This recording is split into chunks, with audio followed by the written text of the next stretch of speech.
Ora, muito boa tarde a todos. Com um atraso de 29 minutos, vamos iniciar esta segunda mesa. Segunda não, esta mesa, primeira mesa a seguir ao almoço. Pronto. E queria começar por agradecer ao Dr. Duarte Vilar o convite que me fez para estar aqui a moderar estas duas mesas sobre natalidade e saúde reprodutiva. Na posição e na idade em que eu estou, neste momento, só me interessa viver o presente o melhor possível e lembrar o passado. E é nessa lembrança do passado que tenho gratas recordações da luta que, em conjunto, Dr. Duarte Vilar, na APF, na Direção-Geral de Saúde, onde também fui assessor, e na APF, portanto, como voluntário da APF, recordo a nossa luta em prol da saúde reprodutiva que nos fim dos anos 70 e ao longo dos anos 80 e 90, em conjunto, nós todos lutamos por os resultados que hoje podemos verificar que foram proveitosos todo esse trabalho. E nessa perspectiva, a mesa é constituída por Duarte Vilar, da APF, diretor executivo, Lisa Vicente, da Direção-Geral de Saúde, diretora da Divisão de Saúde Sexual e Reprodutiva e Juvenil, João Lavinha, do Instituto Ricardo Jorge e também da APF, vão dar-nos o contributo sobre a natalidade e a saúde reprodutiva. Dr. Duarte Vilar vai começar.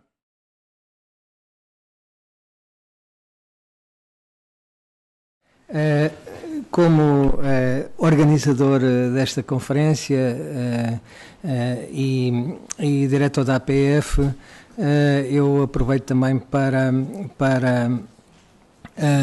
saudar este acontecimento e, digamos, esta parceria que a APF e o ICS-UEL e o IPP desenvolvemos, portanto, para que acontecesse esta conferência destes 2 dias. Portanto, quando nós delineámos o programa da conferência, pareceu-nos importante incluir uma parte do programa dedicada às ligações entre a natalidade e a saúde reprodutiva. E é exatamente sobre a ligação entre a queda da natalidade, o controlo dos nascimentos e os direitos sexuais e reprodutivos que vai versar a minha comunicação. Ora bem, page down, ok. Qual é a relação entre estes 3 conceitos? Frequentemente, na comunicação social, no debate político e mesmo no campo científico, a queda da natalidade é explicada pelo uso da contracepção ou pelo recurso ao aborto. Vou-vos dar alguns exemplos de afirmações nesse sentido. Por exemplo, Xavier Pintado, um professor, penso eu, da Universidade Católica, no jornal Sol, em 29 de 1 de 2013, afirmava que um dos problemas mais sérios com que nos confrontamos atualmente é o da queda alarmante da natalidade. Para tudo isto, um dos fatores que certamente tem contribuído de forma significativa são as políticas antinatalistas implementadas, com um número impressionante de abortos efetuados, muitos dos quais subsidiados. O Correio da Manhã, em 15 de 11 de 2012, dizia o seguinte: nos países desenvolvidos, o aumento do uso de contraceptivos é também o grande responsável pelo declínio da fecundidade. Em Portugal, a taxa de prevalência de contraceptivos entre mulheres dos 15 aos 49 anos é de 87%. E temos também, quem fala em nome do povo, portanto, a doutora Isilda Pegado, que é Presidente da Federação Portuguesa pela Vida, diz: o povo não se conforma, além do mais, que no país com a mais baixa taxa de natalidade do mundo, 1 em cada 5 gravidezes termine em aborto. Mas, consultando a Wikipédia, ao abordar o conceito de natalidade, a Wikipédia diz o seguinte, e vocês se consultarem ainda hoje, portanto, a Wikipédia, é isto que vocês encontram. Deste modo, a taxa de natalidade dos países desenvolvidos é, em geral, mais baixa, devido ao conhecimento de métodos contraceptivos, melhores condições médicas e económicas, enquanto que nos países em desenvolvimento, a taxa de natalidade é, em geral, superior face ao desconhecimento ou à não divulgação de métodos contraceptivos e à tendência para seguir tradições familiares e religiosas. Portanto, mesmo a própria Wikipédia coloca aqui um relacionamento pelo menos ambivalente entre as questões portanto, da queda da natalidade e do fenómeno da natalidade em si e, portanto, da utilização de práticas de controle da natalidade, tais como, por exemplo, a contracepção ou, eventualmente, como vimos nas citações anteriores, portanto, em relação ao aborto também. E, portanto, a minha comunicação vai situar-se, digamos, em 3 grandes movimentos da modernidade, ou seja, portanto, a queda da natalidade, o uso de meios de controle da natalidade e a emergência de um novo tipo de direitos, portanto, os direitos sexuais e reprodutivos. Estes 3 movimentos, que são, de facto, todos constituintes da nossa modernidade, iniciam-se na segunda metade do século XIX, em geral, portanto, com os fenómenos de transição demográfica nos países onde ela mais cedo se iniciou, vão se desenvolver ao longo de todo o século XX e aceleram-se na segunda metade do século XX e, sobretudo, a partir do último quartil do século XX, como hoje de manhã já pudemos verificar. E ainda hoje, também como se disse aqui hoje de manhã, esta ligação entre a natalidade e a saúde reprodutiva e os direitos reprodutivos são ainda uma matéria de debate ideológico e político, como podemos ver, digamos, por algumas das afirmações anteriores, mas também ao nível internacional, pelos debates que muitas vezes existem em sede, por exemplo, das Nações Unidas, em que, de facto, portanto, de uma forma mais ou menos clara, há setores, grupos que estariam dispostos, digamos, a limitar os direitos reprodutivos e o acesso à saúde reprodutiva para favorecer, portanto, um aumento da natalidade. Então, comecemos pelo primeiro, o desejo de limitar os nascimentos e reduzir a dimensão das famílias. De facto, isto é um desejo muito antigo, não é um desejo, digamos, das últimas décadas, sequer, é um desejo que tem a ver, portanto, com o fenómeno da transição demográfica e os fenómenos das transições demográficas, e eu penso que é importante identificar 2 momentos distintos. Um primeiro momento em que este fenómeno acontece numa lógica adaptativa, ou seja, as mulheres e as famílias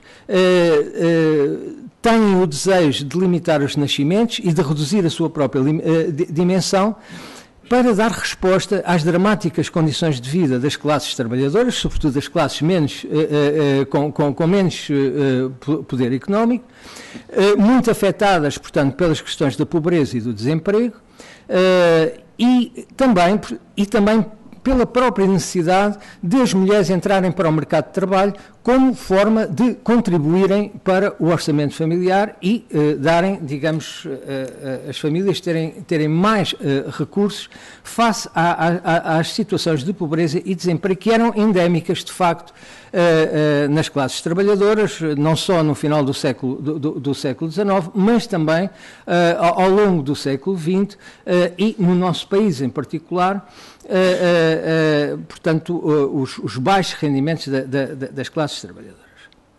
E, portanto, num primeiro momento, este desejo de limitar os nascimentos é, de facto, um fenómeno adaptativo. Nós temos que reagir a uma situação e, como temos que reagir a uma situação, temos que tomar medidas. Não é? Eu poderia pôr aqui, portanto, uma terceira questão em relação à qual as mulheres e as famílias poderiam ter que reagir, que era, de facto, a perigosidade dos nascimentos múltiplos, portanto, a ausência de controle dos nascimentos e os nascimentos múltiplos e que se verificavam, portanto, em situações, portanto, de falta de acompanhamento da gravidez, etc., etc., e que muitas vezes tinham como desfecho altos índices de mortalidade materna associados à gravidez e ao nascimento. Mas, num segundo momento, este desejo de limitar os nascimentos não é meramente, digamos, uma resposta adaptativa às dificuldades económicas ou à saúde materna, porque começa a integrar as próprias identidades, os próprios valores das mulheres, dos homens, dos casais, e este segundo momento, de facto, tem a ver com a emergência de uma nova identidade feminina, em que a maternidade é vista como uma das componentes da vida, mas não, e da realização pessoal, mas não a única, nem provavelmente a principal, o que dá origem também a novos calendários de vida feminina, nomeadamente, portanto, ao adiamento da conjugalidade e, como se viu aqui, da maternidade. Isto, digamos, uma ligação clara à mudança da situação da mulher nas sociedades e aos novos valores emergentes, digamos, na identidade feminina, mas também o que a professora Ana Nunes de Almeida já falou aqui de manhã, um valor afetivo e estatutário no facto de se ter filhos.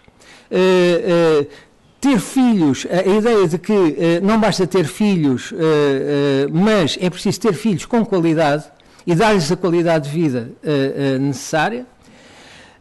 E não só, e também um terceiro conjunto de valores, digamos, ou de prioridades, ou de preocupações, que é o espaço da família como um conjunto de inter-relações, no sentido de a família funcionar de facto como um espaço afetivo e de entreajuda, e com a ideia de que isto é mais possível numa família mais pequena do que, por exemplo, em famílias numerosas. Por outro lado, as novas exigências da parentalidade, ser mãe e ser pai, hoje em dia, digamos, as pessoas questionam-se mais e exigem mais de si, digamos, como mães e como pais. Não quer dizer que sejamos melhores ou piores pais do que os nossos o foram, mas o que eu estou a dizer é que, até sob o ponto de vista técnico, do discurso técnico, hoje em dia, ser mãe ou ser pai, há um conjunto de requisitos, há um conjunto de competências e há um conjunto de tempos que é necessário ter. E, por último, de facto, a questão da aceitação social, política e legal da contracepção e do aborto. Como dizia Joana Bastos e Raquel Moleiro num artigo do Expresso, ter um filho deixou de ser uma simples conta de somar. Tornou-se uma equação com demasiadas variáveis. Concluir os estudos, sair de casa dos pais, bem depois da idade com que os pais já os tinham a eles, repetir estágios não remunerados, aceitar contratos a prazo até arranjar emprego, construir uma carreira, ter dinheiro para viajar e aproveitar a vida, comprar a casa ideal e o carro familiar, e isto tudo embrulhado numa relação que se quer estável e feliz. Portanto, os requisitos, de facto, e as exigências são muitas. Portanto, a queda da natalidade foi e é uma componente essencial da promoção do bem-estar e da qualidade de vida no processo de desenvolvimento das sociedades. De facto, digamos, quer nos processos de transição demográfica, quer o que se chama o planeamento familiar, a diminuição da dimensão das famílias, acabou por ter reflexos nas condições de vida das próprias famílias e das próprias pessoas. Não é por acaso, de facto, que os países mais desenvolvidos, mais ricos, não é, têm sistematicamente taxas de natalidade e fecundidade mais baixas. Sem que haja aqui uma relação mecânica, digamos, entre as duas coisas, porque há, de facto, sei lá, a Alemanha, como sabemos, tem uma taxa de fecundidade mais baixa, mas o que eu estou a dizer é que o todo dos países mais desenvolvidos têm, em geral, portanto, fecundidades e natalidades mais baixas do que o todo dos países pobres ou dos países em vias de desenvolvimento. E, portanto, e continua a ser, a questão da queda da natalidade, continua a ser uma componente essencial da promoção do bem-estar e da qualidade de vida em vastas regiões do globo. Portanto, temos aqui, digamos, que relação é que podemos estabelecer entre estes dois fenómenos? Desejo de controlar os nascimentos e de limitar a dimensão da família e utilização de meios de controle dos nascimentos. É de facto o desejo de controlar os nascimentos e de limitar a dimensão da família que produz a necessidade do uso da contracepção. E, portanto, é a queda da natalidade que produz a procura da contracepção e a necessidade de usar contracepção ou outros meios de controle da natalidade. E, de facto, quando a contracepção não existe, ou por dificuldades de acesso, ou por limitações legais, o que é que isto se traduz? Traduz-se e traduziu-se em Portugal durante muitas gerações. As gerações das nossas avós e provavelmente das nossas bisavós, nós encontrávamos imensas mulheres que tinham feito 20 e tal, 30 e mais abortos ao longo da sua vida reprodutiva, exatamente porque não tinham outros meios de controlar a natalidade, senão a repetição do aborto como prática de controle da natalidade. Agora, o contrário não é verdadeiro, ou seja, a natalidade não desce porque as pessoas, por um motivo qualquer, decidiram começar a utilizar a pílula, ou o DIU, ou outro método contraceptivo. Isto não faz lógica do ponto de vista, digamos, do sentido da ação que os sociólogos utilizam, portanto, que é um conceito que nos é tão querido e nos é tão útil. De facto, portanto, as pessoas precisam do controle da natalidade porque desejam limitar a sua natalidade e diminuir, portanto, a dimensão da família. E para isso usaram vários meios de controle da natalidade. Numa primeira fase, os métodos tradicionais, como por exemplo o coito interrompido, os contraceptivos artesanais, como por exemplo as poções, os pensos, as lavagens, que ainda na década de 80 se encontrava frequentemente mulheres que utilizavam, portanto, este tipo de métodos, digamos, de controle da natalidade. Basta dizer que o primeiro inquérito à fecundidade em 1980, os casais portugueses, o primeiro método, ou o método mais utilizado pelos casais portugueses era o coito interrompido, em 1980, no primeiro inquérito à fecundidade feito neste país. Depois, uma segunda vaga de métodos modernos, sobretudo, e antes do aparecimento da pílula, portanto, havia também setores que utilizavam outros métodos que não os métodos tradicionais, mas que eram sobretudo ligados ao preservativo e ao diafragma. Depois, portanto, uma segunda vaga de métodos modernos que aparece com a invenção da pílula contraceptiva e a disseminação da pílula contraceptiva e que foi, de facto, uma revolução tecnológica enorme, que proporcionou um método seguro e barato de controle dos nascimentos. E também o dispositivo intrauterino, mais ou menos, portanto, nessa mesma altura, e uma terceira vaga de métodos modernos mais recentes, digamos, dos anos 90, o implante, o sistema intrauterino, o anel, o adesivo, e sempre a questão do aborto, quando, por algum motivo, a contracepção falhava ou não existia. Digamos, o aborto foi, de facto, utilizado e continua, de facto, a ser utilizado como uma forma de controle da natalidade quando, por motivos diversos, não se tem acesso à contracepção. Portanto, eu vou saltar isto, mas basicamente este quadro mostrava que o processo da queda da natalidade em Portugal é antigo, quer dizer, nós no ano 1900 tínhamos uma taxa de natalidade de 30,47, há um primeiro patamar até mais ou menos, portanto, 1930, em que de facto as taxas de natalidade se mantêm, portanto, por volta dos 30, e depois, portanto, há um segundo patamar, mais ou menos, portanto, entre 1940 e 1960, em que há um decréscimo, já há uma queda da natalidade, e que, portanto, em 1970 a natalidade ainda se situa em 20,08, e depois há o último quartil do século XX, com valores cada vez mais baixos ao nível da fecundidade, da natalidade e da fecundidade. Vou passar este slide. E queria-vos mostrar, portanto, como há aqui uma correspondência, há aqui uma associação entre, de facto, portanto, esta queda acelerada da fecundidade e da natalidade e um maior uso de contracepção, nomeadamente, portanto, da contracepção moderna. Em 1980, dos casais inquiridos no inquérito, do inquérito à fecundidade, cerca de 72% faziam qualquer forma de controle da natalidade, mas só 37,7% usavam métodos modernos. Em 2008, 81,4% dos casais que são sexualmente ativos, não estão a mulher não está grávida nem à espera de engravidar, usam uma forma de contracepção, e o uso da contracepção neste momento de métodos modernos está quase pelos 100%. O coito interrompido, por exemplo, neste momento é um método já usado por um número pouco significativo de pessoas. Portanto, as práticas de controle da natalidade foram o principal instrumento deste movimento adaptativo e afirmativo que eu falei antes.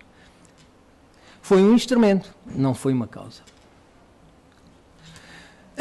Só para, e estou a acabar, portanto, só para falar da emergência agora e afirmação dos direitos sexuais e reprodutivos. Nas primeiras décadas do século XX surgiram os movimentos de birth control, digamos, antepassados um pouco das associações como a APF, portuguesa, que só nasceu na década de 60, em países como os Estados Unidos, o Reino Unido, a Austrália, nos países escandinavos, na Holanda, mas também em outros países com realidades culturais diversas, como, por exemplo, o Japão e Hong Kong. E posso-vos dizer que a atitude dos governos e dos Estados e a própria legislação existente reprimia fortemente a divulgação de métodos contraceptivos e reprimia fortemente quem participasse nessas ações de divulgação dos métodos contraceptivos. A própria legislação portuguesa do Estado Novo proibia, portanto, a utilização de métodos contraceptivos que, aliás, portanto, eram sistematicamente identificados como métodos abortivos. Quase que não havia diferença, digamos, na legislação entre métodos contraceptivos e métodos abortivos. Em 52, há a federação destes movimentos e a criação de uma ONG a nível mundial muito importante e que teve um papel importante depois, digamos, no desenvolvimento do planeamento familiar e da própria influência junto das Nações Unidas, que é a IPPF, que é a International Planned Parenthood Federation, que é a federação da qual a APF faz parte. Na década de 60, só para vocês verem, só na década de 60 do século XX, a contracepção foi legalizada nos Estados Unidos da América e na França. Antes, de facto, o uso de contracepção e a divulgação de métodos contraceptivos era reprimido. Desde a década de 70 também houve, da parte de alguns governos de países em vias de desenvolvimento, a utilização das formas de controle da natalidade para controlar o crescimento demográfico nesses países. Por volta dos anos 80, a APF fez uma denúncia do programa de planeamento familiar, portanto, que a Indonésia estava a realizar em Timor-Leste, porque havia indícios que era um programa de planeamento familiar coercivo, ou pelo menos enganador e mentiroso, e as adolescentes, por exemplo, dos liceus de Dili, eram vacinadas contra não sei o quê, e, de facto, portanto, o que lhes era administrado era, portanto, contraceptivos injetáveis. E, portanto, houve e continua a haver, até pelas notícias recentes que tivemos há meses, portanto, da Índia, de facto, utilizações indevidas de práticas de controle da natalidade. Bom, e há aqui um momento muito importante, que é a Conferência Internacional de População e Desenvolvimento, que aconteceu no Cairo em 1994 e que até hoje, digamos, acabou por ser a conferência da qual emergiram alguns conceitos importantes que irei falar. A questão dos Objetivos de Desenvolvimento do Milénio, no novo milénio já, e para falar muito recentemente a Cimeira Mundial do Planeamento Familiar, que se realizou em Londres. E, portanto, assistimos aqui a uma mudança de conceitos. Na primeira metade do século XX, o conceito de birth control, ou seja, de controle da natalidade, muito centrado na luta pelo direito à contracepção. Depois, nas décadas de 60 e 70, a emergência de um novo conceito que substitui o anterior, que é o conceito de planeamento familiar, centrado na dimensão da família face aos recursos disponíveis e centrado também nas preocupações demográficas. E, por fim, um terceiro e quarto conceitos originários da década de 70 e que, de facto, emergiram muito da Conferência da População no Cairo, que são os direitos sexuais e reprodutivos, centrados nos direitos e nas escolhas individuais, na vida sexual e reprodutiva, e a saúde reprodutiva como o direito a usufruir dos benefícios e dos cuidados de saúde para garantir o exercício dos direitos individuais. Portanto, neste último conceito que nós, a Associação para o Planeamento da Família, situa esta discussão da natalidade, da queda da natalidade e das medidas de apoio à natalidade, porque na nossa perspectiva, faz parte dos direitos sexuais e reprodutivos o direito das pessoas a terem filhos e a terem condições para terem filhos. E o que Mário Lessa de Bandeira, saudoso, numa das jornadas da APF, denominou como o direito à concepção. E, portanto, para nós, o direito à concepção faz parte desta constelação mais ampla dos direitos sexuais e reprodutivos. Muito obrigado.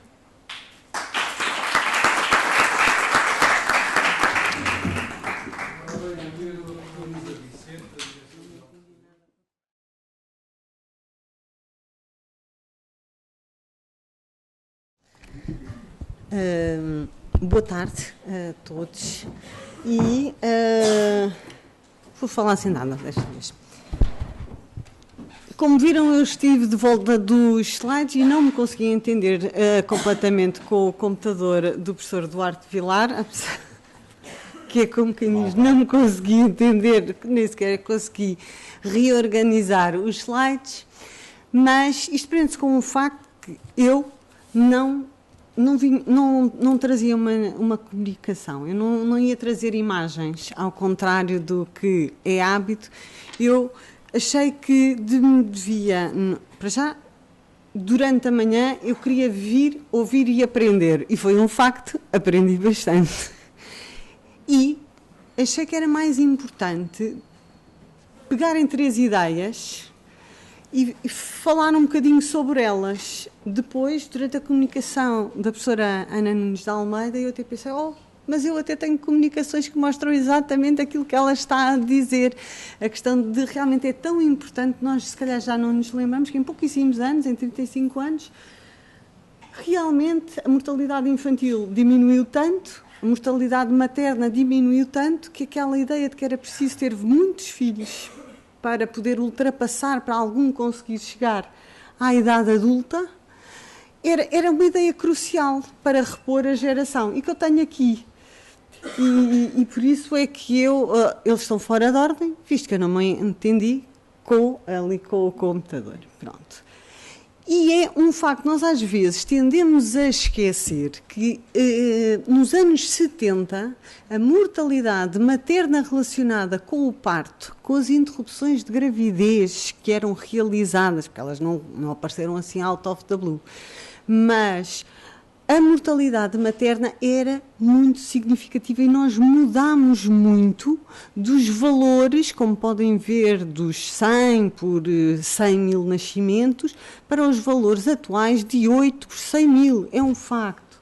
Também a mortalidade infantil, isto é outra coisa, mesmo a mortalidade infantil também diminuiu significativamente. Eu peço mesmo desculpa porque eu não tinha isto, eu não vai diminuindo ao longo de nos últimos 35 anos, ligados aos cuidados de vigilância da gravidez, dos cuidados no parto e também de cuidados de saúde gerais em termos de saúde pública e educação. Mas a grande questão que também se coloca tem a ver com o texto do título.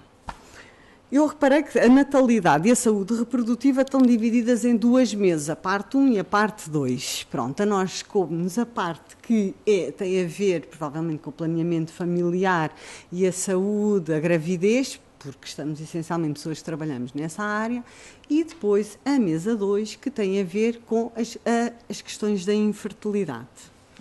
Primeiro que tudo, o que eu ia até desafiar era se a saúde reprodutiva depende da natalidade. Não depende.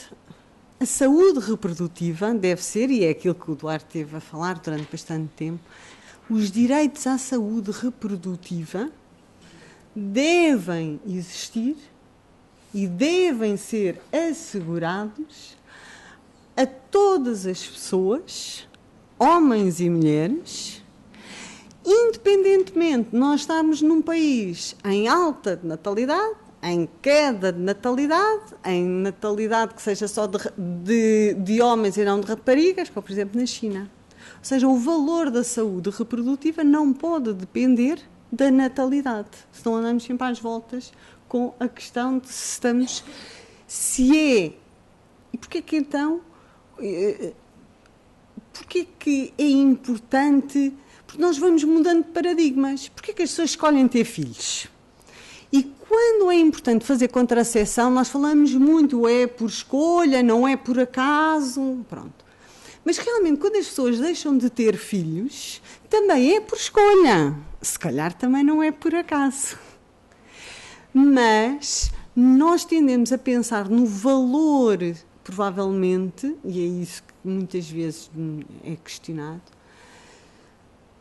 a saúde reprodutiva e o direito que as pessoas têm a querer ou não ter filhos, e quando querem ter filhos, pode ter um valor diferente num cenário em que a natalidade está em alta ou num cenário em que a natalidade está em baixa.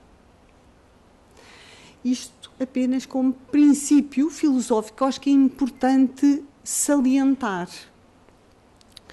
Depois, porque se nós pensássemos só assim, em termos de natalidade, estávamos a cair outra vez na normalização da natalidade pelos princípios das políticas.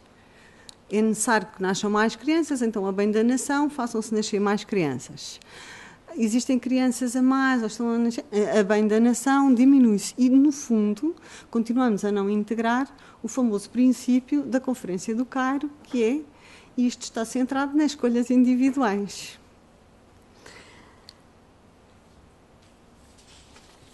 Outra coisa, estando centrado nas escolhas individuais, e eu também a questão das escolhas individuais, vamos ter a questão da saúde individual. Nós tendemos a pensar nas pessoas como as pessoas que têm filhos, as pessoas que não têm filhos, as pessoas que fazem interrupção e as pessoas que fazem planeamento familiar.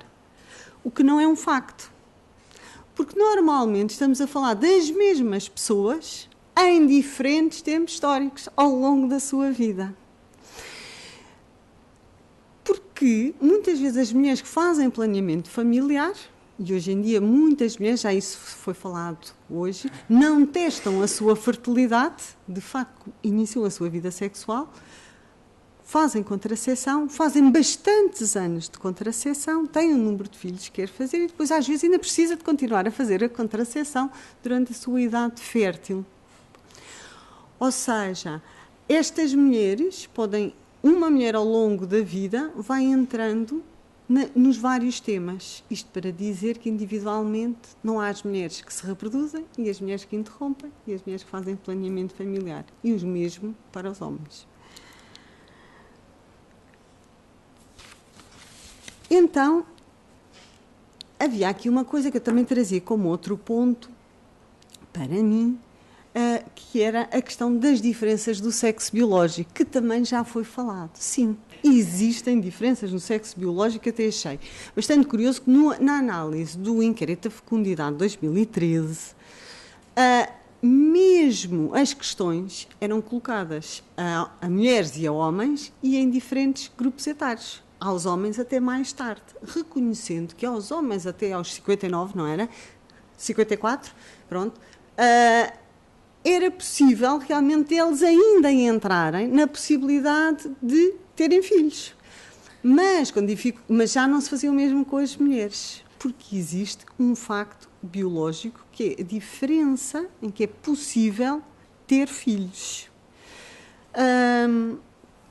E isso foi uma questão que, aliás, já foi falada pela professora Isabel Tiago de Oliveira, que era a questão de até que ponto é que as pessoas têm, eu fiquei a pensar, até que ponto é que as pessoas têm informação correta sobre esta questão biológica. Porque muitas vezes nós vivemos muito mais jovens do que a geração anterior, ou sentimos jovens até muito mais tarde, até aos 40 ou até aos 50, mas depois a idade fértil não acompanha essa evolução que nós passamos a ter em termos de sensação de vida. E porquê é que isso é importante? Porque, se calhar, em termos de informação, também é importante as pessoas terem informação certa que existe o famoso, e já se falou aqui, relógio biológico. Agora, a questão do relógio biológico, o relógio biológico fala sempre, e gostaria de falar sobre a questão do relógio biológico, aparentemente para as mulheres, por esta razão biológica inicial, é que realmente a fertilidade fica limitada nas mulheres até aos 50, 55. O que não acontece com os homens. Mas a expressão sempre de relógio biológico é utilizado para as mulheres e muitas vezes como um peso para as mulheres. Elas é que deviam olhar para o relógio e apanhar o relógio a horas. Pronto.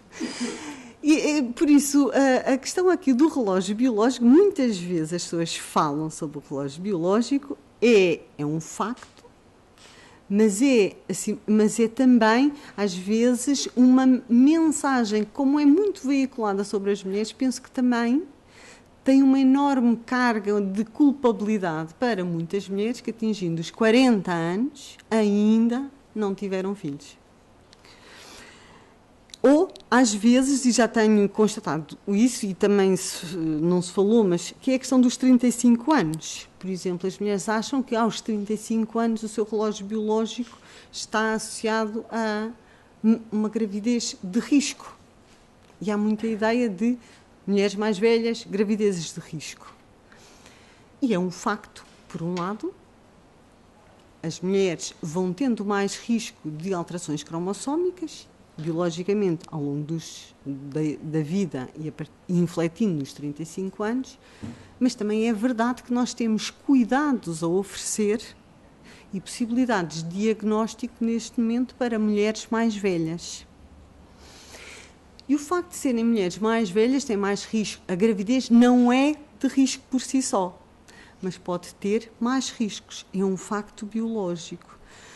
Mas ter 40 anos não é igual a ter uma gravidez complicada ou ter uma gravidez com mau desfecho.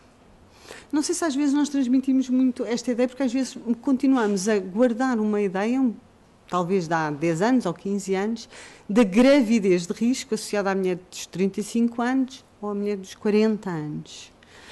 Se calhar temos de dar um bocadinho também aqui a volta em termos de informação, que sim, é importante as pessoas terem filhos mais cedo, mas que mesmo uma gravidez tardia está associado a riscos concretos para os quais existem possibilidades de diagnóstico. Se bem que a medicina não dá resposta à possibilidade de diminuir a taxa de fertilidade ao longo da idade.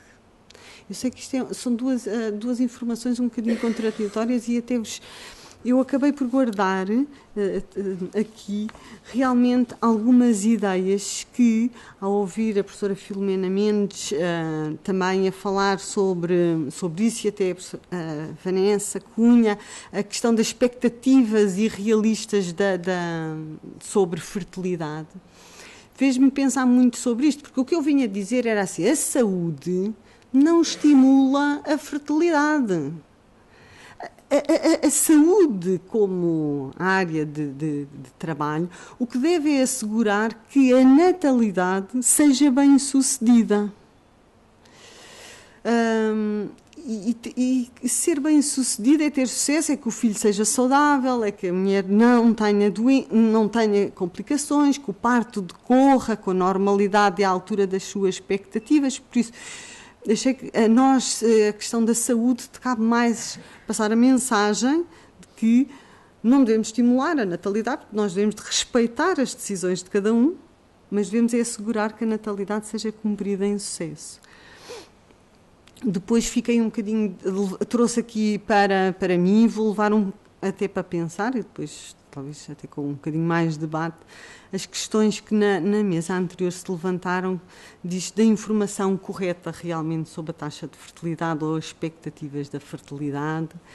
E a professora Filomena Mendes também falou da análise de vários fatores que levavam a concretizar ou não os nascimentos, e fiquei bastante surpreendida que mesmo as expectativas que as pessoas têm da qualidade dos serviços de saúde são fatores que interferem na decisão, e percebi que realmente também não devemos olhar para Portugal como um todo. De facto, olharmos para Portugal por regiões pode-nos ajudar a compreender, ou ao procurar por regiões, porque é que acontece assim no Alentejo e não acontece assim nas zonas do interior e das beiras, não é? Porque é que têm nascimentos a níveis tão diferentes. Levar um bocadinho para pensar, realmente estes encontros servem para cruzar informação muito diferente, a biológica, realmente ligada à saúde, das áreas da demografia e da sociologia, e por isso eu realmente eram as grandes ideias que vos queria trazer, e acabei por depois querer mostrar um bocadinho, e esta é que foram os quadros que eu acho que consegui salvar. É que se virem aqui, realmente nos anos 30, as mulheres dos 40, 44 tinham um número de nascimentos bastante elevado, estavam a ter provavelmente os seus últimos filhos, e como podem ver, em 68, 70, quando se vai introduzindo a contracepção, é neste grupo que existe o maior impacto em termos de diminuição de nascimentos, e agora estamos a assistir a um mecanismo contrário por diferentes razões. E estas mulheres são agora fruto da nossa atenção, tanto na vigilância da gravidez como nas questões da infertilidade. E pronto, é o que eu vos gostaria de trazer sobre esta ideia de natalidade e saúde reprodutiva, numa visão mais biológica. Utiliza Vicente.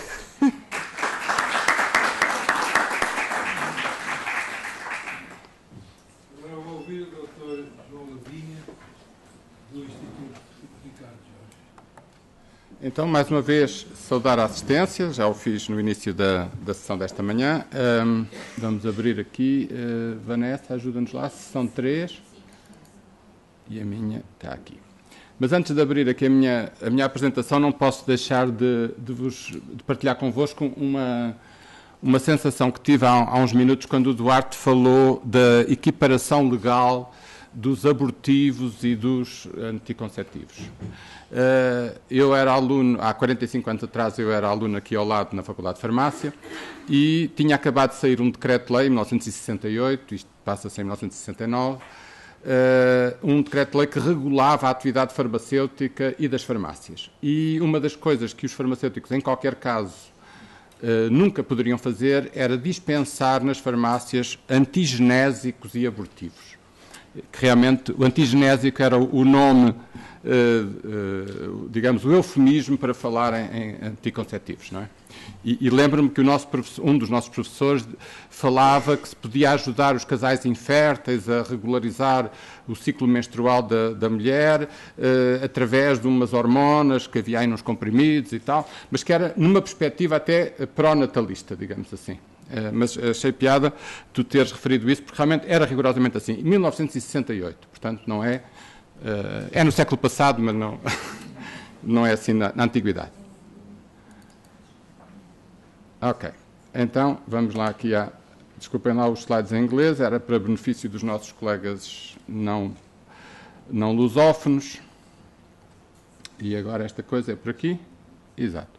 Bom, isto é um pouco a agenda daquilo que eu gostaria de falar convosco, portanto, falar um pouco sobre a infertilidade humana, depois sobre a resposta médica à infertilidade humana na parte terapêutica, porque também pode haver na parte preventiva, e que não é esta que eu vou falar, que é a PMA, Procriação Medicamente Assistida, e, finalmente, tentar calcular em que medida é que a PMA, ou a ART, a tecnologia Procriação Medicamente Assistida, pode contribuir para aumentar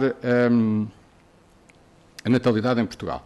E isto, porque é que eu fui fazer este cálculo? Porque, se calhar não repararam, mas no meu anterior slide, pus aqui entre aspas uma frase do relatório que amanhã iremos discutir sobre a natalidade, que foi publicado há uns meses atrás, em que a certa altura diz que uma das propostas que lá faz, uma das recomendações que faz ao PSD, porque aquilo foi uma encomenda do PSD, nem sequer é do Governo, bom, mas uma das recomendações que são lá feitas é alargar o suporte médico, o apoio médico ao tratamento da infertilidade.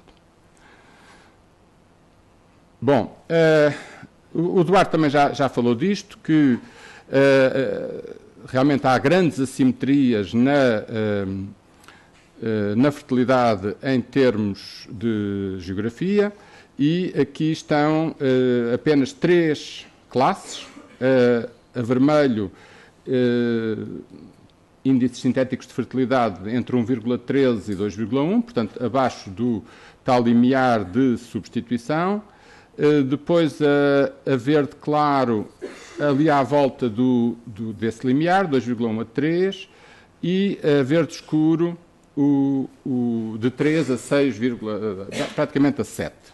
E, portanto, estão a ver que realmente o único continente que de uma forma consistente continua a contribuir para a reposição da população humana é a África neste momento. E o que, portanto, não nos deve espantar que imagens como estas sejam cada vez mais frequentes dos nossos irmãos africanos tentarem passar para os sítios onde há pouca gente e onde nasce cada vez menos gente. Bom, a definição de infertilidade, de acordo com a OMS, é esta.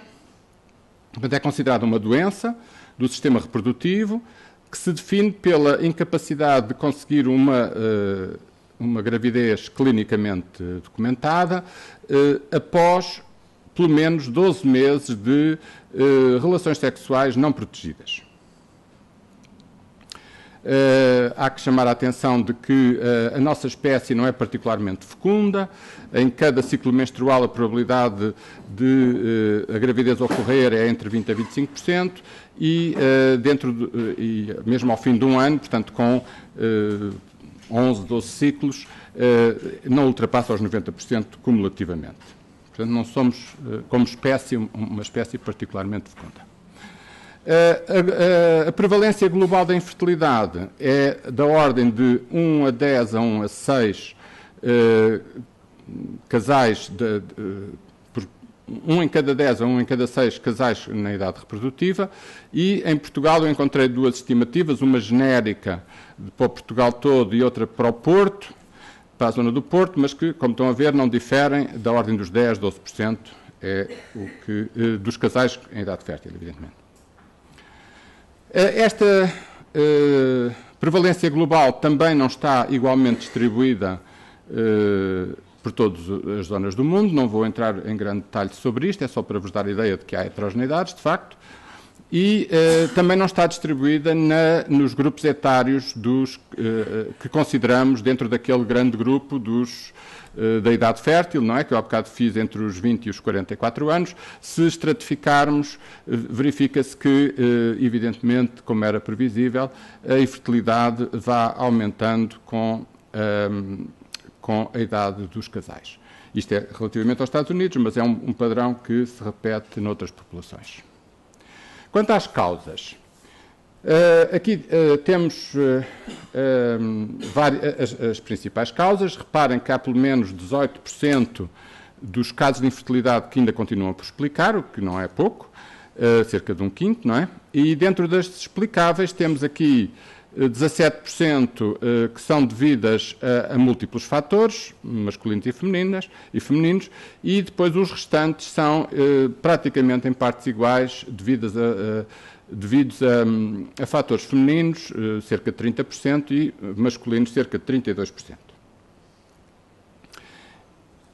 Em termos também de quanto a serem mais constitucionais ou mais adquiridos ao longo da vida, temos que entre 5% a 30%, dependendo das populações, dos casais inférteis sofrem de uma forma constitucional, também às vezes chamada de primária, devido a causas genéticas, anatómicas, hormonais, endocrinológicas ou imunológicas, e os restantes 70% a 95% dos casais inférteis têm formas adquiridas, ou também chamadas muitas vezes secundárias, e que são preveníveis. E aqui chama a atenção para algo que os sistemas de saúde deveriam ter sempre presente, é que há, para a maior parte dos problemas de saúde, a fração desses problemas que pode ser, digamos, eliminada por medidas preventivas é enorme, e muitas vezes o sistema de saúde não está adaptado para esse tipo de respostas de tipo preventivo, preferindo sempre,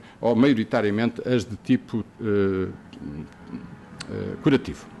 E dentro destas formas, dentro destas causas de infertilidade adquiridas e também preveníveis, temos as infecções sexualmente transmissíveis, más práticas dos serviços de saúde e das políticas de saúde. Tipicamente, uma coisa que se pode pensar aqui é o não haver acesso à interrupção voluntária da gravidez legal e segura, por uma política de saúde errada. E também questões que têm a ver com a industrialização e com a qualidade do ambiente, com questões ambientais, de exposição crescente, sobretudo nas zonas urbanizadas, que a maior parte da população hoje em dia, como sabem, vive em zonas urbanizadas, de substâncias tóxicas no ambiente e, em particular, nos alimentos. Tudo isso, portanto, serão coisas onde é possível intervir para prevenir a infertilidade. Como é que as duas formas, primária e secundária de infertilidade, evoluem ao longo da idade da mulher? Temos aqui, na parte de cima, temos a evolução da prevalência da infertilidade primária, ou seja, aquela mais constitucional, menos evitável, que, como veem, é praticamente estável ao longo da idade das mulheres, enquanto, como seria de esperar, a adquirida, aquela que resulta de exposições a ambientes ou a situações perigosas, chamemos-lhe assim, arriscadas, vai aumentando com a idade da mulher. Isto tanto à esquerda nas mulheres em idade fértil, como depois à frente, não das mulheres que procuram uma gravidez, como do conjunto de todas as mulheres. Tem-se notado nas últimas décadas um aumento da prevalência da infertilidade e apontam-se algumas razões para esse facto, desde logo uma que temos hoje, à qual temos dedicado muita atenção, toda a questão do chamado postponement, do adiamento, e isso é uma fonte, ela própria, esse adiamento, uma fonte de menos sucesso na concepção e depois no levar uma gravidez ao termo em termos saudáveis. E cita-se aqui o valor da idade, do valor médio da idade das mães no primeiro nascimento nos Estados-membros da União Europeia, cá está, 28 a 30 anos, onde se situa, evidentemente, o valor que já hoje foi aqui apontado da população portuguesa. Portanto, o atraso no dar à luz, chamemos assim, é ele próprio uma causa de infertilidade. Depois, as exposições e os estilos de vida também têm prejudicado, isto está mais ou menos, hoje é um facto adquirido, a qualidade do sêmen, do espermatozoide. E, portanto, a infertilidade masculina, na sequência destas exposições ambientais, também tem vindo a contribuir crescentemente para o problema da infertilidade de uma forma geral. E também alterações nos comportamentos sexuais, nomeadamente o aumento da importância das infecções sexualmente transmissíveis, que, embora seja uma causa adquirida, não constitucional, contribui bastante para este aumento da infertilidade, da prevalência da infertilidade. Em relação a isto, para vos dar uma ideia, este é um slide muito complexo, tem aqui muita informação, mas basicamente era para vos dar um pouco a ideia, para tentarmos concretizar um pouco mais como é que os fatores biológicos constitucionais e as exposições ambientais podem ter impacto na qualidade dos espermatozoides e, portanto, diminuir a fertilidade masculina. Aqui neste slide temos o alvo ao meio, que é o dito espermatozoide, e à volta uma série de coisas que lhe podem fazer mal, não é? Agrupadas por em três classes. Primeiro, patologias primárias, cá está, constitucionais do homem, do sistema reprodutivo do homem, depois os fatores ambientais e depois outras doenças, as comorbilidades, como a diabetes, o cancro e infecções sistémicas, que também prejudicam a qualidade do espermatozoide. E, portanto, e aqui até estão ali marcados vários agentes particularmente agressivos, que constituem aquilo que nós em biologia chamamos o stress oxidativo, nomeadamente estas espécies reativas de oxigênio. Só para terem uma ideia da complexidade da biologia da reprodução masculina, neste caso, já foram identificados mais de 2.000 genes cuja expressão regula ou controla ou de alguma forma influencia a espermatogênese. Isto só para terem uma ideia realmente da quantidade de coisas que podem correr mal para que um espermatozoide não adquira a qualidade que precisa para uma concepção bem-sucedida. Em relação às mulheres, achei interessante trazer aqui também as diferenças regionais das grandes regiões do mundo relativamente à prevalência das infecções sexualmente transmissíveis. E como estão a ver nos países desenvolvidos, que ficam nesta coluna aqui da direita, é onde, apesar de tudo, um pouco mais de 20% das mulheres têm, ou alguma vez tiveram, infecções desta etiologia, desta causa, mas se passarmos para a África subsaariana, esse número atinge a maioria das mulheres, não é? Portanto, quase 2/3. E a Ásia e a América Latina ficam ali, alguns mais próximos até dos países desenvolvidos. Agora, passando às respostas médicas curativas, portanto, deixando de parte as preventivas, que têm, como viram, têm a ver com medidas de caráter geral, de melhoria da qualidade do ambiente, de organização dos serviços de saúde, da educação para a saúde, etc., coisas dessa ordem, que são as intervenções disponíveis para se conseguir fazer a prevenção da infertilidade. Quanto ao tratamento, isto é a definição de PMA do CDC, do Center for Disease Control and Prevention dos Estados Unidos, que são todos os tratamentos da fertilidade ou da infertilidade, na qual ambos os gametas, tanto os oócitos como os espermatozoides, são manipulados. Isso tipicamente envolve a remoção cirúrgica de oócitos dos ovários da mulher, combiná-los com os espermatozoides no laboratório, in vitro, portanto, e devolvê-los ao corpo da mulher ou dá-los a outra mulher que depois os acolherá e digamos, suportará ou apoiará toda a gestação. E não inclui o quê? Não inclui isto é só para uma questão da gente saber do que é que está a falar, não é? Em termos de definição, de acordo com o CDC, não inclui, portanto, a PMA não inclui tratamentos nos quais apenas um dos gametas seja manipulado. Por exemplo, a fertilização in vitro, a inseminação artificial com esperma de dador não é considerada uma técnica de PMA, embora possa ajudar alguns casais inférteis em que o fator masculino seja o determinante da infertilidade do casal. Isto aqui é só para vos recordar em que medida é que a fertilização in vitro, digamos, faz o bypass das dificuldades biológicas, neste caso, em qualquer caso, é feito na mulher, mas pode ser devido à infertilidade masculina.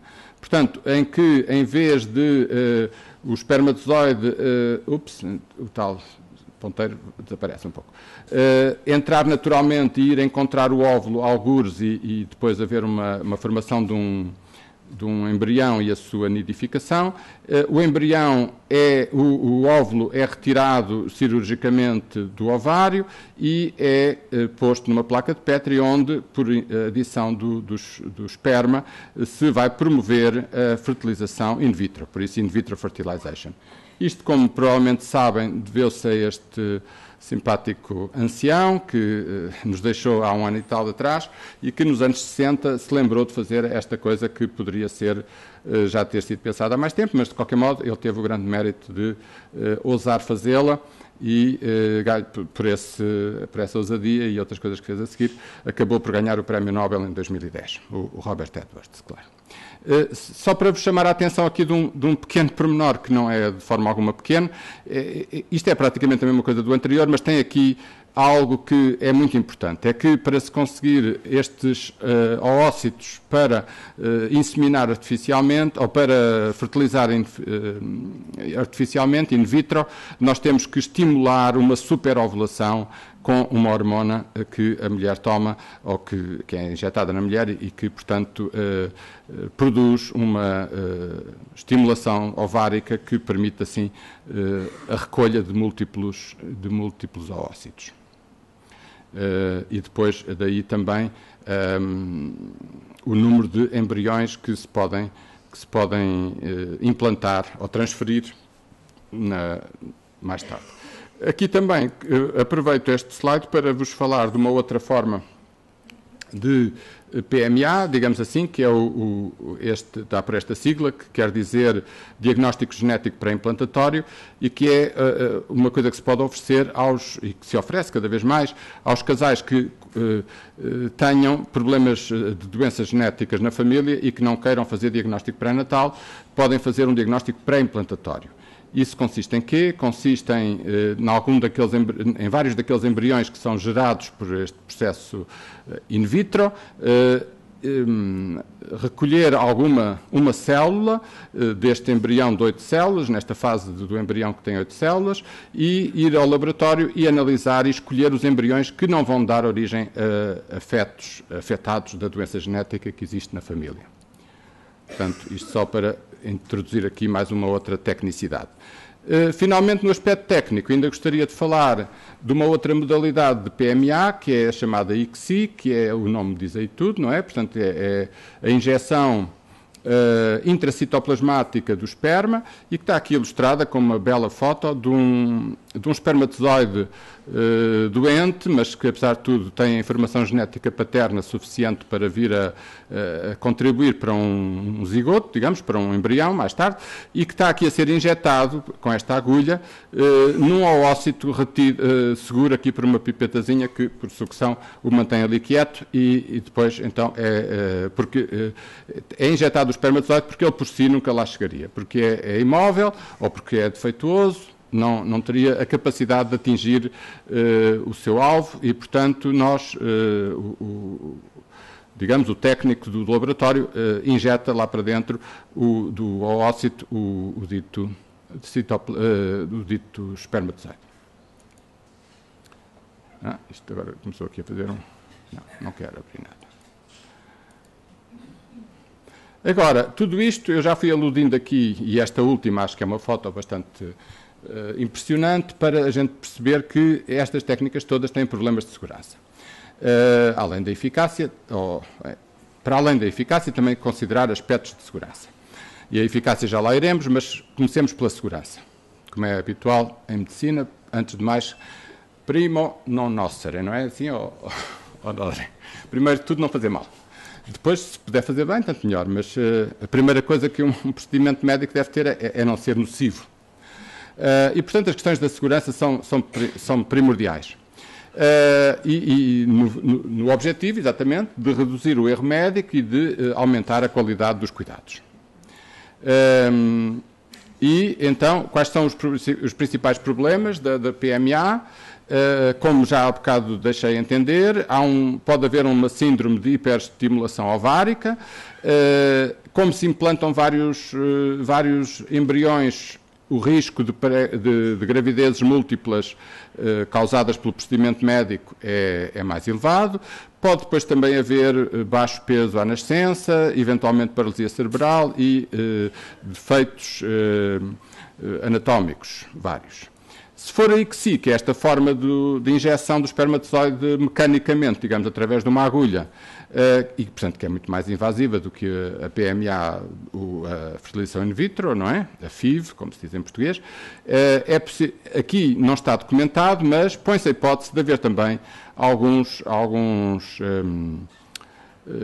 riscos aumentados, e o primeiro, que vou deixar para já os outros, mas o primeiro é previsível, uma vez que se é um espermatozoide que não tinha mobilidade nem qualidade para poder ser naturalmente fecundar um óvulo, ele provavelmente tem ele próprio problemas biológicos que depois podem ser transmitidos ao feto que vai ser gerado a partir desta fertilização in vitro por injeção citoplasmática de espermatozoides. Estamos com o tempo terminado, é? Sim. Ok. Então, isto aqui era só uma comparação entre Portugal e os Estados Unidos. Há aqui várias coisas que são interessantes, mas talvez aquela que eu gostaria de reter era que nós temos proporcionalmente mais centros de PMA do que os Estados Unidos, de onde o número de casos que são atendidos por clínica, por centro, ser menor do que lá e, portanto, terem menos experiência. Isto, a atenção dos serviços de saúde e dos organizadores de serviços de saúde e dos licenciadores de centros de PMA. Quanto à taxa de sucesso, é semelhante. Os Estados Unidos 29%, nós temos 25% de taxa de sucesso. Isto tem aqui as unidades em que se mede, não vamos entrar agora nisso, e também a contribuição para o número total de nascimentos por via da PMA, que é da ordem dos 2%. Reparem que também o número de ciclos por milhão de habitantes é parecido, é da ordem dos entre 550 e 600, e veremos que para conseguir contribuições maiores, que era o objetivo principal desta minha análise, é preciso cerca de 5 vezes mais ciclos por milhão de habitantes para se conseguir atingir o máximo da potencialidade da PMA. Aqui tinha a ver com também a questão da eficácia e em função da idade da mulher, como estão a ver, qualquer que seja o parâmetro que se observe, a eficácia baixa com a idade da mulher, o que também já se calculava, e o efeito da congelação dos embriões, porque se fala muito da possibilidade dos embriões sedentários serem congelados e tentados implantar mais tarde, e isso também, do modo geral, tem um efeito de menor sucesso de cada vez que se usa um embrião congelado por oposição ao embrião fresco. Embora também haja outras vantagens, como, por exemplo, a mulher já não estar sob a ação da hiperestimulação ovárica, que é uma dificuldade, mas, do modo geral, a ideia principal é isso. Com a idade da mulher, o sucesso baixa e a congelação não ajuda. Aqui também é os dados portugueses, que se calhar o nosso colega da sessão seguinte, que irá falar sobre irá eventualmente apresentar também alguns dados sobre o relatório do Conselho Nacional para a PMA. Aqui compara-se a oferta dos centros, a oferta e a procura, não é? Ou a procura correspondida nos centros públicos e privados, para as várias técnicas. Isto também tem aqui muita conversa que se podia ter em relação a questões económicas, a questões de orientação, acesso, etc., equidade, muita coisa que se podia pensar em relação a este slide, mas realmente, pelos vistos, já não há tempo. Finalmente, a relevância demográfica que este tipo de resposta dos serviços de saúde pode ter no contexto europeu.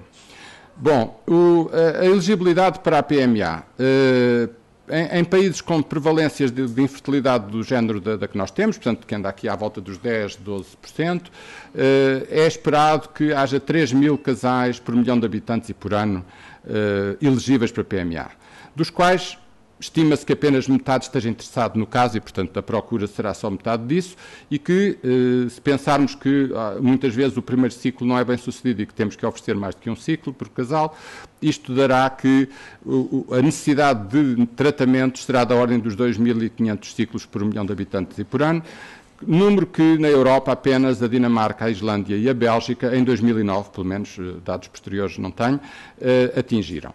Portugal, como viram há bocado, anda à volta dos 590, já em 2012 592, e que será, portanto, qualquer coisa da ordem de estar a explorar entre 20% a 25% do total potencial de nascimentos por via da PMA.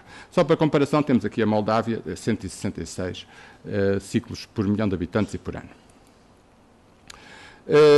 Quais são as variáveis que há que terem atenção para medir este impacto na taxa de fertilidade e, portanto, no sentido de aumentar e de antecipar a idade do primeiro nascimento? Isso vai depender pela percepção que se tem do comportamento dos casais, vai depender das medidas de apoio públicas, nomeadamente o aumento do número de ciclos que um casal é elegível e a idade limite da mulher para poder ter apoio público. Se eu bem me lembro, neste momento, em Portugal, o apoio público é dado apenas para 3 ciclos e 40 anos, creio eu, de idade materna. O impacto será tanto maior quanto menor for o índice sintético de fertilidade e, portanto, se ele for abaixo de 1,5, como é o nosso caso, esse impacto será significativo. Também é mais forte em populações em que o adiamento é menos avançado, é menos marcado, o adiamento da procriação. Isso aí nós estamos com um adiamento, como vimos esta manhã, notável. E também se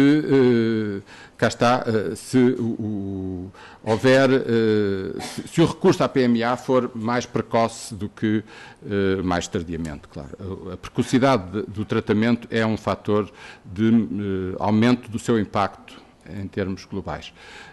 Isto aqui era só para vos mostrar a nossa posição relativamente aos tais 3 países que já tiraram partido possível, acho eu, da PMA e, portanto, cá está, ainda temos muito espaço de melhoria.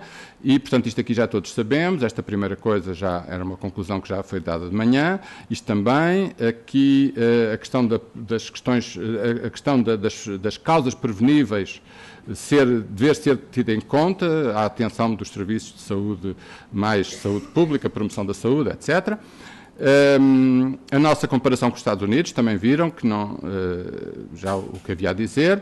As questões da segurança, também já chamei a atenção do principal.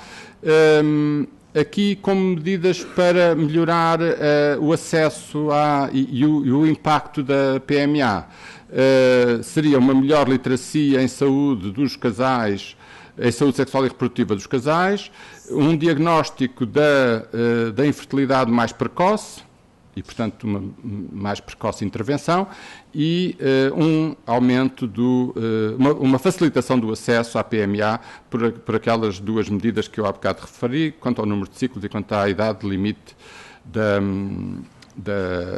mulher. E ter presente de que, na melhor das hipóteses, a nossa natalidade aumentaria em qualquer coisa de 3,5% a 5% em relação ao que é atualmente, se o comportamento e o impacto cá for semelhante ao que é nestes nórdicos. E, bom, a Bélgica não é assim tão nórdica, mas a Dinamarca, a Bélgica e a Islândia, que serão os países que já usaram o potencial completamente. Pronto, e isto é, há bocado falou-se do Morning After Pill, isto é o Morning After Zygote, em que ainda se vê aqui, por acaso, os dois núcleos, o do espermatozoide e o do óvulo, e que só mais tarde que eles se irão fundir, e só muito mais tarde é que as duas informações genéticas dos progenitores, só quando este embrião, feto, bebé, vier a fazer a sua própria gametogénese, é que estas informações genéticas se misturarão e se fará a verdadeira fusão dos patrimónios hereditários. Mas isso é biologia pura, não interessa para aqui tanto, mas achei piada esta imagem final. Muito obrigado.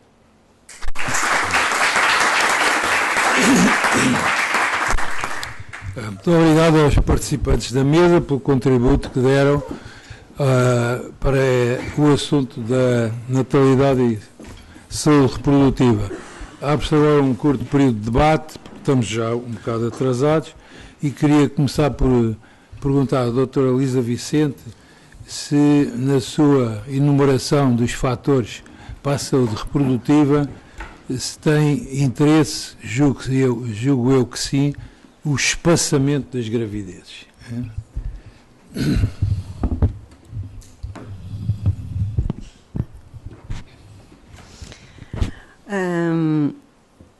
O espaçamento da gravidez, isso por acaso é uma pergunta curiosa, porque ainda há pouco tempo, trabalhando sobre um documento sobre a vigilância da gravidez, isso é um tema particularmente importante em países em que existem bastantes nascimentos e existem bastantes nascimentos em mulheres novas. Por isso, tem sido uma prática e está escrito nos vários documentos da Organização Mundial de Saúde. E penso que está escrito nos documentos portugueses, até há poucos anos, que as mulheres devem espaçar as gravidezes para terem tempo de recuperar a nutrição, de dar de mamar, de repor os seus níveis de ferro. Mas agora, mais recentemente, e essa, eu por acaso até lhe devolvo a questão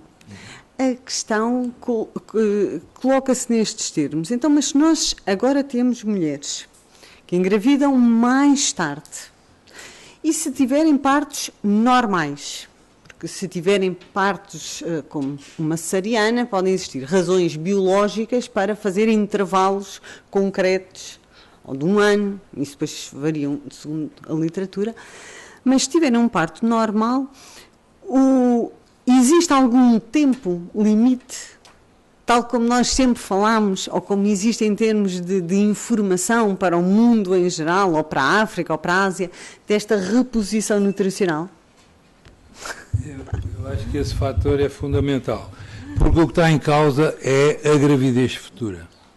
A gravidez a seguir a um intervalo muito curto, inferior a um ano, à partida tem muitas mais probabilidades de ser complicada por vários fatores. Ou é um descolamento prematuro da placenta, ou uma placenta prévia, etc, etc, etc. Portanto, dentro do tal limite correto para espaçar as gravidezes ao máximo e ao mínimo.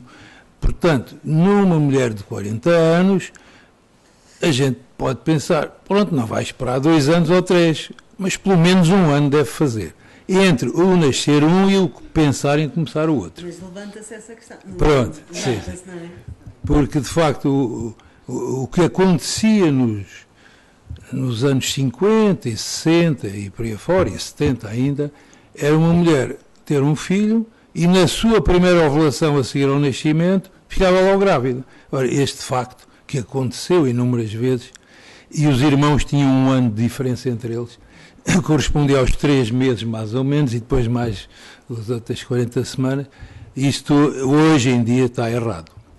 Está errado e quando acontece, alguém falhou. E o caso mais mediático que em Portugal sucedeu é o caso do nosso pretendente ao trono, em que na primeira gravidez, passado 3 meses, a Dona Isabel já está outra vez grávida.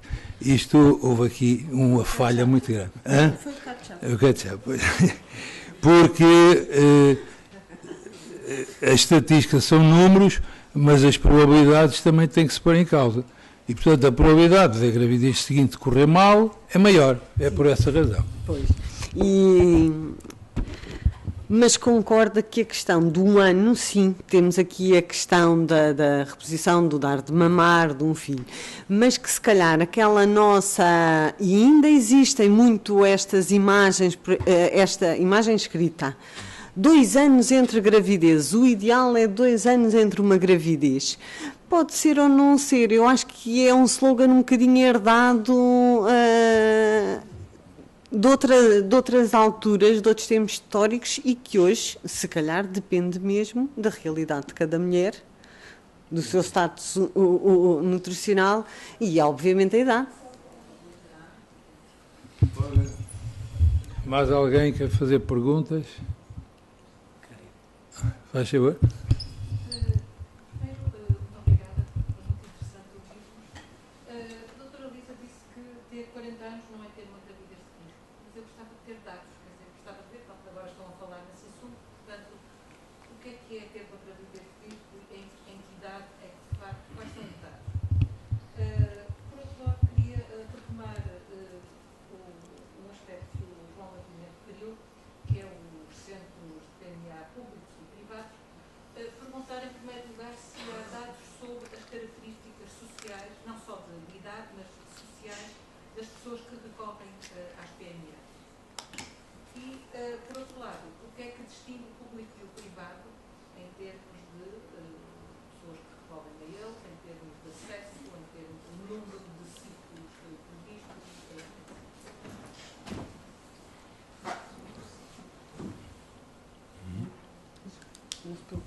Relativamente ao risco, foi assim, não existe um risco. Os 40 anos não tornam, e foi essa a ideia que desafio sempre a que as pessoas pensem, não existe uma gravidez de risco por ter 40 anos, ou seja, um global de risco.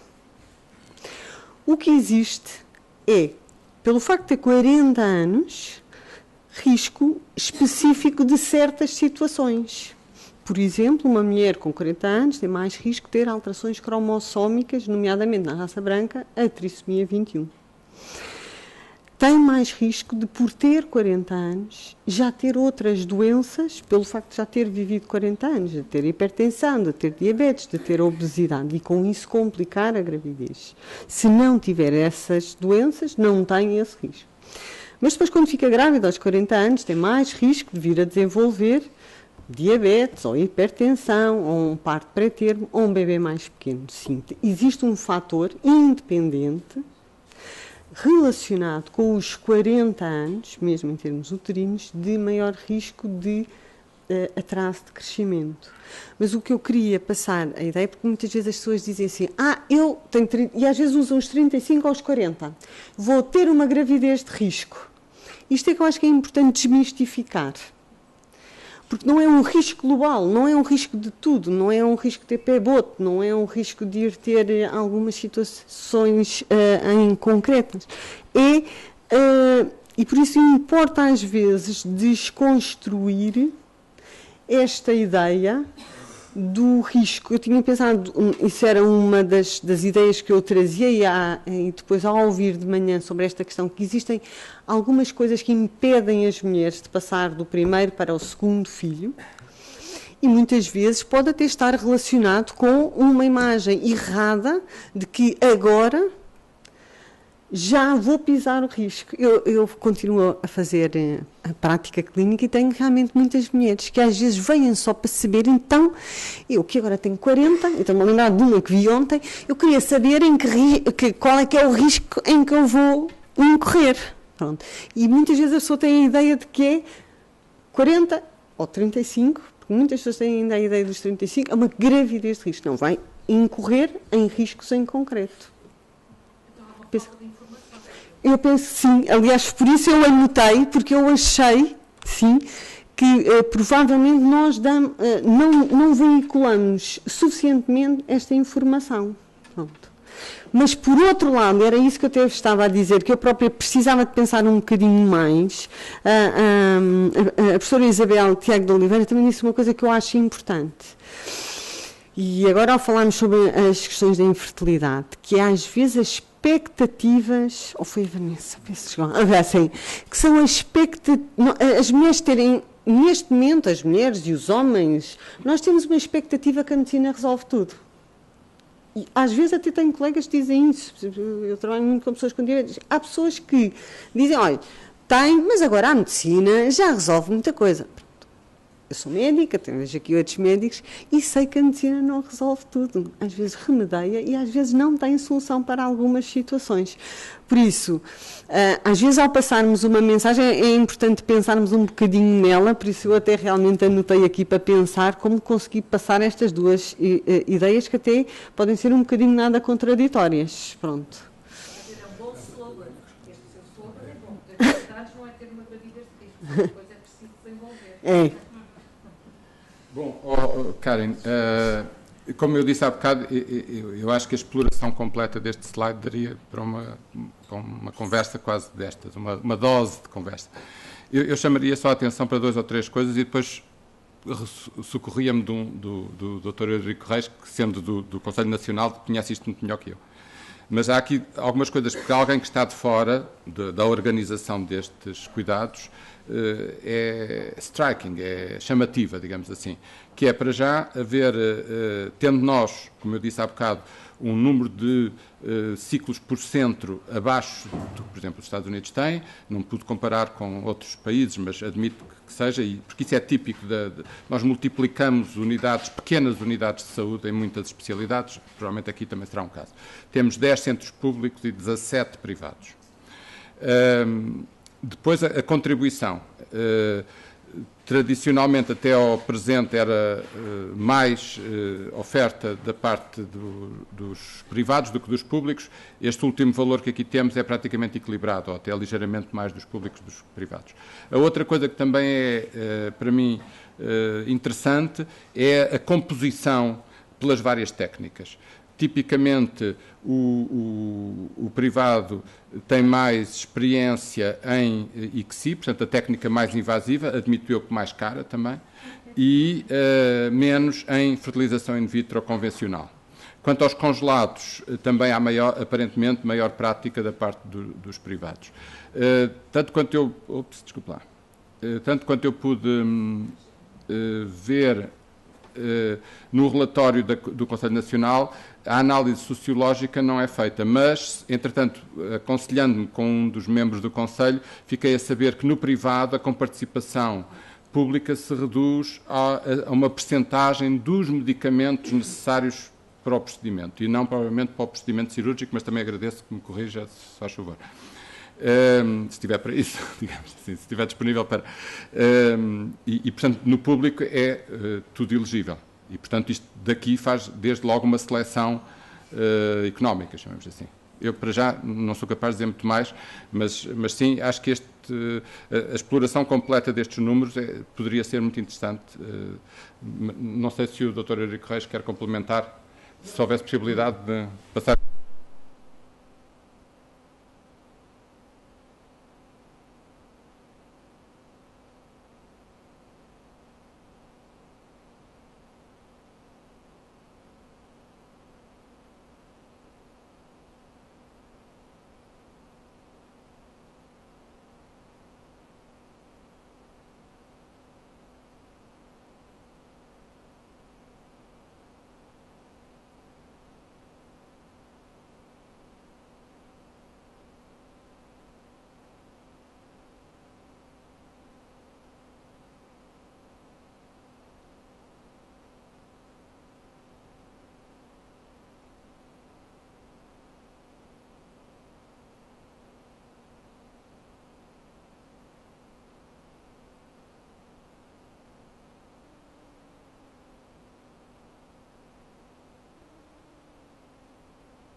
Eu tenho aqui os números, depois já falarei adiante, mas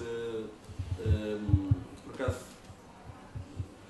os números que eu pedi para vir aqui hoje falar, vamos introduzir mas não é que é pedido aos centros, mas é ao nosso sistema de registro, que é um elemento para nos dar um número de crianças com base na data de nascimento e não, como por exemplo eu tenho aqui, que é tendo em conta tanto as gravidezes que foram iniciadas em 2013. Tenho aqui números que ainda não estão totalmente separados, portanto, não sei neste momento exatamente quantas crianças é que terão nascido neste último ano de 2014, mas pronto, todas as coisas são representadas.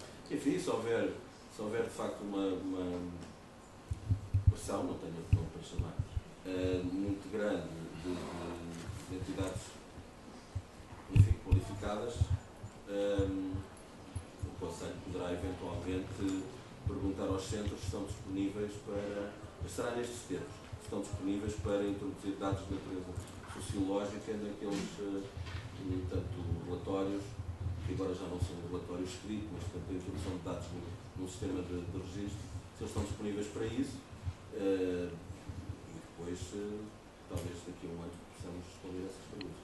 Mas neste momento não há, sem prejuízo das pessoas poderem, particularmente dirigir-se aos centros e pedir essa informação. Isso eles têm, como é óbvio, na ficha clínica e depois fazem tudo para mostrar como se faz. Portanto, é necessário divulgar os dados, enfim, como se fazem as sondagens para todas as coisas, umas mais fiáveis, outras não. Ora então, esta mesa está já muito atrasada. Vamos. Boa tarde, vai um pouco na linha da pergunta da professora Karen, que foi falada aqui. Por exemplo, no Brasil, há cerca de 2 anos atrás, o Conselho Federal de Medicina aprovou que a reprodução assistida poderia ser feita até os 50 anos da mulher. E eu queria saber se em Portugal existe uma idade máxima para isso. E aí, voltando ao debate do biológico e cultural, e etc., que seria, se até os 50 e alguma coisa a mulher ainda é biologicamente reprodutível, se também aos 50 não poderia, o mesmo argumento que foi colocado aí aos 40 em termos de risco ou não, se também não valeria até a mulher de fato entrar na menopausa e não ser mais biologicamente reprodutível. Penso que a seguir também há uma mesa sobre infertilidade, mas esclarecendo rapidamente. Existem diferentes leis em diferentes países que limitam sempre o acesso à possibilidade das técnicas de procriação medicamente assistida em termos de legislação. Umas que têm limites de idade numérico e outros que limitam a idade reprodutiva. Portugal está entre os países que limita as técnicas de procriação medicamente assistidas à idade da reprodução. Isso o Dr. Henrique Reis explicar, por isso nós não temos nenhum limite na lei em termos de, em território nacional, não existe nenhum limite de idade numérico para as técnicas de procriação medicamente assistida. Isso é uma coisa. Outra, o que existe é a questão do financiamento a nível, em Portugal, nos cuidados de considerar-se planeamento familiar, no qual se inclui planeamento familiar, contracepção, as questões da infertilidade, a vigilância da gravidez e a interrupção da gravidez, são cuidados gratuitos, são isentos de taxas moderadoras e, por isso, já há alguns anos, em 2011, foi estabelecido, porque isto, os dados aqui de 2009, porque é que temos, em 2009 houve um grande investimento nos cuidados de infertilidade em Portugal, financiamento de várias unidades, equipamento de várias unidades, e até com participação mudou e aumentou a taxa de comparticipação. Novos centros, novas regras, a questão do conselho, do consentimento informado, ou seja, modificou completamente o panorama em termos de organização dos cuidados prestados a pessoas com dificuldades de fertilidade. E aí, nessa altura, eu penso que até em termos históricos, o que existia era, nos públicos, uma enorme afluência de pessoas que procuravam ter resposta no setor público, e que não tinham resposta. E como forma de tornar equitativa realmente os serviços a todos, houve um delimitar de idades. E foi dito aqui, mas é assim, o acesso à consulta de infertilidade não tem nenhum limite de idade. A pessoa pode ir ter uma patologia, um mioma, um pólipo, e ser-lhe retirado, certo? Que é tratada. Depois, para as técnicas de primeira linha terapêutica, em caso de inseminação, pode ir até aos 42 anos. E só para as técnicas de segunda linha, a fertilização in vitro e a ICSI, que foram faladas, é que limita nos 40 anos da mulher e que teve a ver com a questão do custo e com a taxa de sucesso. porque aos 40 anos a taxa de sucesso destas técnicas baixa para menos de 10%. Pronto. Ou seja, são duas questões diferentes e por isso a questão dos 50 anos, em Portugal não é proibido uma mulher aos 50 anos ser mãe. Aliás, nós temos aí até alguns exemplos nas revistas a cor-de-rosa de várias mulheres mães aos 50 anos. E a questão tem a ver com quando falámos das idades foi dos financiamentos. Em relação à mulher dos 40 anos, para a doutora, eu acho que queria dizer, acrescentar à doutora Lisa, é que o que uma mulher de 40 anos precisa é de bons cuidados pré-natais. Isso é que é fundamental.